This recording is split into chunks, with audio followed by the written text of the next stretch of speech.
Bonsoir. Nous sommes le 17 mars 2026. Je me prépare pour aller fêter la Saint-Patrick avec quelques amis. Donc, au fait, comme je viens de célébrer mon anniversaire, je suis maintenant quinquagénaire. Je me suis dit que je suis en bonne santé, mais c'est important de le rester. Donc, aujourd'hui, j'ai réalisé un interview avec mon médecin, un interview ou un rendez-vous.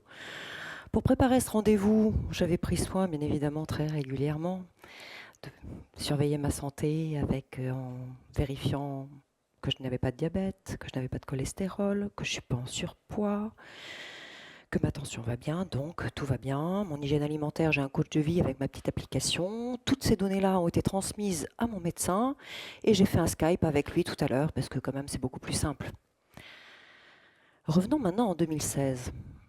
Vous savez probablement que en fait, la moyenne d'âge des médecins est de 54 ans. Donc en 2026, on aura à 95% des médecins trentenaires qui seront des digital natives, qui seront nés, qui auront grandi, qui auront appris leur métier avec tout simplement tous ces objets connectés, toutes ces applications, et qui en feront dans leur quotidien un outil de travail et un outil de gestion de leur relation avec le patient pour l'accompagner, pour améliorer tout ça.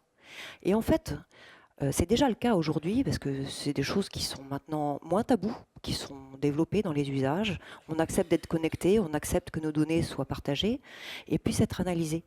Et ce qui ressort de tout ça, c'est que en fait, 30 à 50% des traitements qui sont prescrits pour des pathologies chroniques ne sont pas appliqués correctement. Donc ces patients-là ne sont pas traités et peuvent continuer à souffrir de ces maladies. A contrario, peut-être 20 ou 30% des traitements qui sont prescrits ne sont pas utiles et peuvent même être dangereux pour la personne qui le reçoit, ce traitement. Donc, bon an, mal an, on arrive à peu près à 30% de gain potentiel des dépenses de santé, sur les dépenses de santé par rapport à ce qui est prescrit aujourd'hui et tous les frais qui sont engagés. Et en fait, tout ça, ça correspond aussi à des montants conséquents et à un soin que un vrai malade peut avoir chez soi. Ça s'appelle la télémédecine. Hein. C'est que plutôt que de faire des kilomètres, d'être hospitalisé alors que la situation ne nécessite pas, pouvoir rester chez soi, avoir un support, on va dire, par le corps médical qui soit approprié, qui soit moins intrusif, et puis un accompagnement par la famille, ou tout simplement des gens qui sont en bonne santé et qui peuvent avoir une fragilité et peuvent être surveillés également. Typiquement, il y a une application aujourd'hui déjà qui permet de surveiller quelqu'un qui présente une faiblesse cardiaque et d'anticiper un accident cardiaque et de le traiter en amont. Donc on est dans le préventif, dans le prédictif et non plus dans le curatif. Donc certes, moi je suis en bonne santé. Mais si on reprend un exemple par rapport à ce que je disais tout à l'heure de quelqu'un qui a une vraie maladie, qui a besoin de soins, ne serait-ce qu'un homme qui a atteint d'un cancer de la prostate, un Skype mensuel avec son médecin, qui aura reçu au préalable ses analyses biologiques, suffit. Effectivement, il aura besoin d'être accompagné pour son traitement, pour gérer sa douleur, parce qu'effectivement, c'est des vraies questions. Mais finalement, s'il peut rester à son domicile, dans son quotidien, avec ses amis, et conserver une vie, et être entouré de ses proches, on sait aussi que c'est très important pour la réussite de la thérapie.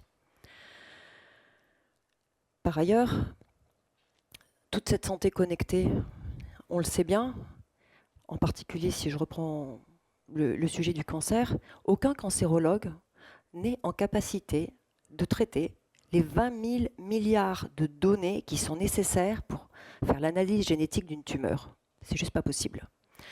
Et pour faire cette analyse, il y a des arbres de décision qui ont des millions de branches.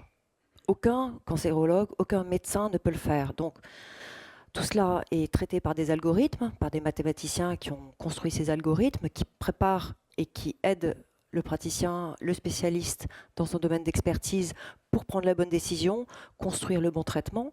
Mais finalement, c'est vrai que ce chirurgien, il n'est pas mathématicien. C'est pas lui qui construit ces algorithmes. Ces algorithmes, ils ont besoin d'être structurés, réglementés, pilotés, décidés, avec une certaine éthique. Et tout ça, ça nécessite aussi d'être travaillé. Donc le médecin, son travail, c'est d'accompagner le patient, de le diagnostiquer, de le traiter. Et finalement, Son métier, c'est pas d'être mathématicien, c'est pas d'être un homme ou une femme de loi, c'est pas d'être informaticien non plus. Mais si on avance aussi sur d'autres thématiques, on parlait tout à l'heure de télémédecine, l'hôpital a aussi des vrais gains potentiellement avec le numérique. Si on reprend des sujets qui sont un peu connexes, certes, mais qui sont très structurants pour une bonne gestion d'un hôpital, c'est la logistique, c'est les équipes financières. Il y a des logisticiens qui sont particulièrement performants. Maintenant, l'occupation des lits, la rotation des patients, les flux des patients dans les hôpitaux, c'est des vraies questions. Il y a des spécialistes qui ont développé des pratiques particulièrement performantes qui peuvent aussi soutenir le corps médical dans l'évolution de la vie dans un hôpital.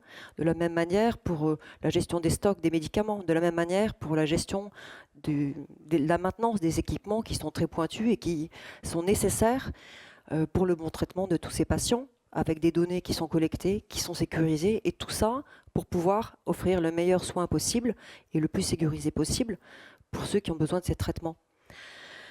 En particulier, une pratique un petit peu décalée qui se développe de manière très performante, c'est dans le cas des hôpitaux, si on reste dans ce domaine-là, l'utilisation de caméras pour un chirurgien qui est en train de réaliser une intervention sur un patient, sur quelqu'un qui a besoin d'être opéré, et qui maintenant utilise sa caméra. Les internes, plutôt que d'être à côté et d'observer petit à petit, ils ont des lunettes de réalité virtuelle. Ça leur permet de voir de manière très précise et avec les commentaires du praticien expérimenté qui est en train de réaliser l'acte, finalement, quel est le geste et de se projeter comme ils étaient en train de le faire. Et ils acquièrent beaucoup plus facilement, avec beaucoup plus de précision et de qualité, le geste qu'ils vont être amenés à réaliser par la suite. Dans un cas un petit peu plus décalé, mais finalement, si on transpose, c'est quelque chose qui est envisageable et qui est envisagé maintenant, c'est que dans des situations un peu plus extrêmes, si on parle de catastrophes naturelles, que ce soit par exemple un tremblement de terre, comme il y en a eu malheureusement quelques-uns en fin 2015, que ce soit au Pakistan, que ce soit en Inde, dans ces situations extrêmes, il est compliqué d'avoir des expertises qui viennent, qui soient disponibles, qui soient au bon endroit, au bon moment. Avec un tel casque de réalité virtuelle, guidé par un praticien qui est spécialiste dans un domaine, on peut réaliser une intervention. Et comme en même temps, maintenant, les impressions 3D, l'imprimante 3D nous permet de concevoir, imprimer en direct une prothèse de main pour quelques dizaines d'euros, mais des organes aussi, des médicaments, des cellules souches qui conservent leurs caractéristiques. Tout cela ouvre beaucoup de portes et facilite, parce qu'il doit y avoir 5 milliards de personnes qui ne bénéficient pas des actes chirurgicaux du fait de compétences et de proximité pour les réaliser. Donc en fait, oui, le numérique apporte aussi toutes ces spécialisations-là, tout ce potentiel-là, dans le quotidien et pour les pratiques. Alors là aussi, c'est vrai que les organes imprimés par une imprimante 3D, il y a des choses à réglementer, à organiser, parce que quel est le contrôle qualité quand on est à l'autre bout du monde ou qu'on a quelque chose de spécifique en cas d'urgence? Quelle est la garantie par rapport au produit qui a été construit? Quelle est l'assurance par rapport au praticien qui est en train de réaliser l'acte? Parce qu'il réalise un acte qui peut être très lourd chirurgicalement, et finalement, c'est aussi sa responsabilité qui est engagée. Donc tout ça, ça pose beaucoup de questions. Il y a beaucoup de travaux qui sont en train d'être conduits, et la technologie avance très vite, et tout ce cadre réglementaire et éthique aussi doit avancer à un rythme qui bouscule beaucoup de structures que nous avons déjà construites au cours de ces dernières centaines d'années, rien que ça. Et finalement, quelle pourrait être la santé 3.0 ? Bon, j'aurais pris l'exemple d'une voiture. Alors, une voiture, c'est un petit peu le contraire que le corps humain quand même. C'est-à-dire qu'une voiture, il y a 20 ans, on pouvait tout changer soi-même. Moi, tel que vous me voyez, j'ai changé les pneus. Bon, je n'ai pas changé moi-même les pneus parce que j'ai pas crevé une voiture, mon pneu, c'est pas vrai, et puis on m'a aidé. Par contre, j'ai changé moi-même le câble de l'accélérateur, le câble de l'embrayage, la tête de Delco. Essayez maintenant, par contre, de changer une ampoule du clignotant sur votre voiture.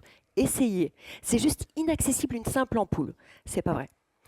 Par contre, il y a 20 ans, c'était extrêmement compliqué et peu d'opérations étaient réussies, malheureusement, pour le cas d'une greffe ou d'un cas d'une opération de prothèse C'était quelque chose d'extrêmement lourd et compliqué en termes de rééducation, de réussite, etc. Aujourd'hui, on voit bien que potentiellement, je me casse le genou demain au ski, je me fais remplacer mon genou. Je caricature, mais à peine finalement. Et puis si dans 3 ans, je me reblesse au genou, ben, potentiellement, je me rechange mon genou. Et puis peut-être dans 50 ans, j'aurai mon audition qui commence à diminuer, ben, je me ferai greffer une prothèse avec un objet connecté qui m'augmentera. Parce que finalement, tout sera possible et à souhait et à volonté finalement. Pour le confort, pour des questions de santé, finalement, est-ce que nous serons des humains augmentés? La seule chose, en fait, dans ce parallèle, c'est que il y a 20 ans, il y a 30 ans, mais encore aujourd'hui maintenant, si le moteur de votre voiture casse, on ne change pas le moteur de la voiture, on change la voiture. C'était le cas, ça l'est toujours. Demain, si on peut changer toutes les pièces du corps humain, est-ce qu'on pourra changer le cerveau? Parce qu'en fait, le cerveau, c'est l'essence de l'être humain. Est-ce qu'on pourra le faire? Écoutez, il y a beaucoup de progrès en ce moment parce qu'effectivement, avec l'augmentation de l'espérance de vie, les maladies du cerveau, on peut appeler ça démence, c'est tout simplement Parkinson, Alzheimer, se développent considérablement.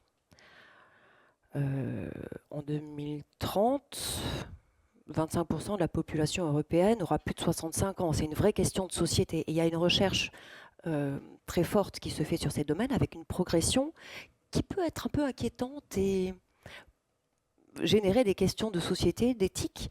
Finalement, jusqu'où pouvons-nous aller? Est-ce que l'être humain augmenté? Comment serons-nous finalement? Est-ce que nous serons toujours des êtres vivants ou est-ce qu'on nous aura substitués à d'autres choses? Je fais juste une parenthèse. L'objectif du corps médical, ça a toujours été de soigner, d'accompagner les patients le plus humainement possible, de réduire les méfaits de la maladie, les impacts, la souffrance, et lorsque plus rien n'est possible, accompagner dignement la fin de la vie. Leur objectif aux médecins, aux pharmaciens, à tous les chercheurs, ça n'a jamais été de tuer la mort. Mais finalement, tuer la mort, c'est ce que cherche à faire Google. Parce qu'ils sont, et comme vous le savez probablement, ils mènent des recherches très poussées. On parlait tout à l'heure du cerveau, sur le transhumanisme, la singularité. On parle aussi des NBIC. C'est un acronyme joli, nanobiologie, nanotechnologie, biotechnologie, intelligence artificielle, sciences cognitives. Tous ces domaines-là convergent vers un homme augmenté, une femme augmentée, qui vivra 1000 ans, autant dire l'éternité. Finalement, on ne sait pas si la planète pourra nous accueillir, nous nourrir tous, mais c'est quelque chose qui est potentiellement accessible et sous peu de temps, les personnes de Google disent la personne qui vivra 1000 ans est déjà née. Nos enfants, là, peut-être vivront-ils 1000 ans. Après, ce sont aussi des choix et une dynamique aussi bien intellectuelle qu'humaine et sociétale, des choix qu'il faut arriver à conduire. Jusqu'où pouvons-nous aller? Avec les travers, aussi bien c'est une quête du Graal millénaire et qui peut s'avérer être à portée de main pour demain, mais aussi avec des déviances et un Hulk qui n'est plus un être humain et qui n'a plus grand-chose à voir avec un être humain, même s'il a des super pouvoirs. Finalement, donc, cette santé 4.0, qu'est-ce que ça peut être? La médecine du futur. Parce que nous allons vivre, nous revendiquons le droit de pouvoir vivre plus longtemps, de pouvoir vieillir et de pouvoir être heureux, de pouvoir être en bonne santé. Tout cela passe par un équilibre personnel, un équilibre social, par le rire, par le bien-être. J'évoquais tout à l'heure les maladies du cerveau, hein, la démence.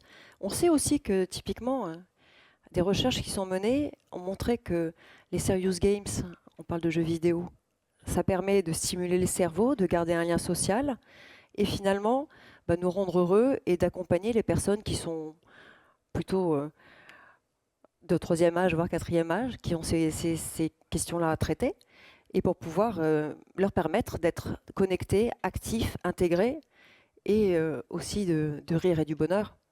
Donc finalement, moi je suis convaincue que la médecine de demain, la médecine du futur, ça va être aussi une médecine qui va être humaniste, qui va être respectueuse, qui va être une médecine orientée vers le bonheur. Parce que on peut être augmenté. Est-ce que pour autant, on a plus de talent? Peut-être pas. Est-ce qu'on a beaucoup plus de bonheur? Certainement pas. Donc la clé de la médecine de demain, pour moi, ce sera la médecine humaniste et du bonheur. Je vous remercie.